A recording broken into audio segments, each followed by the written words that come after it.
Straight of హార్మస్ ఒక చిన్న సముద్రపు దారి ప్రపంచ ఎకానమీని ఎలా ఇంపాక్ట్ చేస్తుంది? స్ట్రైట్ ఆఫ్ హార్మస్కి ప్రపంచ దేశాలకి ఉన్న రిలేషన్ ఏంటి? స్ట్రైట్ ఆఫ్ హార్మస్ అనేది మిడిల్ ఈస్ట్ నుంచి ప్రొడ్యూస్ అయ్యే ఆయిల్ మరియు గ్యాస్ని ఒక సముద్రపు మార్గం ద్వారా ప్రపంచ దేశాలకు ఎక్స్పోర్ట్ చేస్తారు. ఆ సముద్రపు దారే స్ట్రైట్ ఆఫ్ హార్మస్. ఆ సముద్రపు దారి ఇరాన్ మరియు ఒమాన్ అనే రెండు ఇస్లామిక్ దేశాల మధ్య 39 కిలోమీటర్స్ విడ్త్ కలిగి ఉంటుంది. ఈ సముద్రపు దారి ద్వారానే ప్రపంచ దేశాలకు 20% ఆఫ్ ద ఆయిల్ ఎక్స్పోర్ట్ అవుతుంది. ఈ స్ట్రైట్ ఆఫ్ హార్మస్లో ఆయిల్ ట్యాంకర్స్ని క్యారీ చేసే కార్గో షిప్స్ ఒక పద్ధతి ప్రకారంగా షిప్పింగ్ లేన్స్లో ప్రయాణిస్తాయి. UNCLOS united nations convention on the law of the sea. ఈ ప్రపంచ దేశాలు సముద్రపు మార్గాల ద్వారా ప్రయాణించి వారి యొక్క గూడ్స్ని శాంతియుతంగా ఎక్స్పోర్ట్ మరియు ఇంపోర్ట్ చేసుకోవడానికి ఒక ఒప్పందాన్ని కుదుర్చుకున్నారు. దాన్ని అన్క్లోజ్ అంటారు. ఈ అగ్రిమెంట్ పరంగా అన్ని కోస్టల్ కంట్రీస్ ఎప్పుడూ కూడా సముద్రంలో ప్రయాణించే కార్గో షిప్స్ని కంప్లీట్గా బ్లాక్ చేయకూడదు.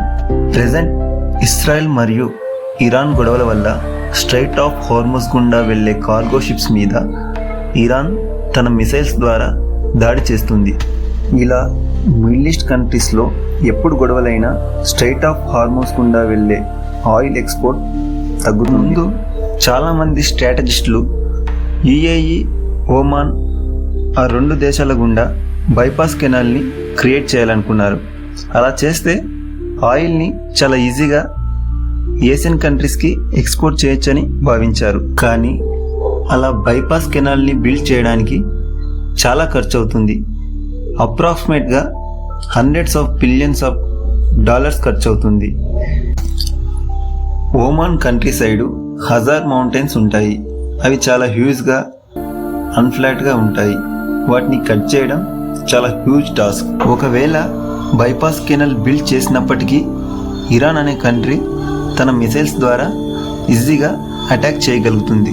ఈ స్ట్రైట్ ఆఫ్ హార్మస్ని చోక్ పాయింట్ అని కూడా అంటారు, ఎందుకంటే అది ఒక అన్అవాయిడబుల్ పాత్. ఈ బైపాస్ కెనాల్ అనే ఆలోచన మాత్రమే కాకుండా Saudi east west pipe line, UAE నుంచి ఒమాన్కి ఇంకో పైప్ లైన్ బిల్డ్ చేశారు. But together those two pipe lines కేవలం 10 to 15% ఆఫ్ హోర్ముజ్ ట్రాఫిక్, అంటే స్ట్రైట్ ఆఫ్ హోర్ముజ్ గుండా వెళ్ళే ఆయిల్లో కేవలం 10 to 15% మాత్రమే ఈ పైప్ లైన్స్ ద్వారా వెళ్ళగలుగుతుంది. ఇరాక్ మరియు కువైట్ దేశాలకు తమ ఆయిల్ని ఎక్స్పోర్ట్ చేయడానికి స్ట్రైట్ ఆఫ్ హోర్ముజ్ కాకుండా మరో దారి లేదు.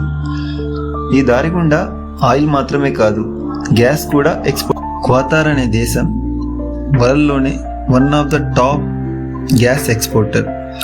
Huge amount of liquefied natural gas Qatar నుంచి ఎక్స్పోర్ట్ అవుతుంది. అప్రాక్సిమేట్గా 20 to 21 million barrels of oil and petroleum ఈ స్ట్రైట్ ఆఫ్ హార్మస్ గుండా ఎవ్రీడే ఎక్స్పోర్ట్ అవుతుంది. 1 బ్యారెల్ ఈక్వల్ టు 159 లీటర్స్. రెగ్యులర్గా 138 షిప్స్ ఈ స్ట్రైట్ ఆఫ్ హార్మస్ గుండా వెళ్ళేవి. కానీ ఇప్పటి వరకు అప్రాక్సిమేట్గా 90 షిప్స్ మాత్రమే ప్రయాణించాయి. ఎందుకంటే ప్రస్తుతం ఇస్రాయెల్ మరియు ఇరాన్ దేశాలు యుద్ధం చేసుకుంటున్నాయి. ఇరాన్ ఈ స్ట్రైట్ ఆఫ్ హార్మస్ గుండా వెళ్ళే కార్గో షిప్స్ మీద తన మిసైల్స్ ద్వారా దాడి చేస్తుంది. ఆ 90 షిప్స్లో 22 కార్గో షిప్స్ ఇండియాకి చెందినవే. ఎగ్జాంపుల్, మనం ఒక ఆయిల్ ట్యాంక్ని తీసుకున్నామంటే అందులో ఆల్మోస్ట్ 50% పెట్రోల్, 31% డీజిల్, 10% జెట్ ప్లేన్స్కి, మిగతా 11% ఇతర వాటికి ఖర్చు అవుతుంది. మీకు మా ఇన్ఫర్మేషన్ నచ్చినట్టయితే మా సిరిన్ స్పాట్లైట్ అనే ఛానల్ని సబ్స్క్రైబ్ చేసుకోండి.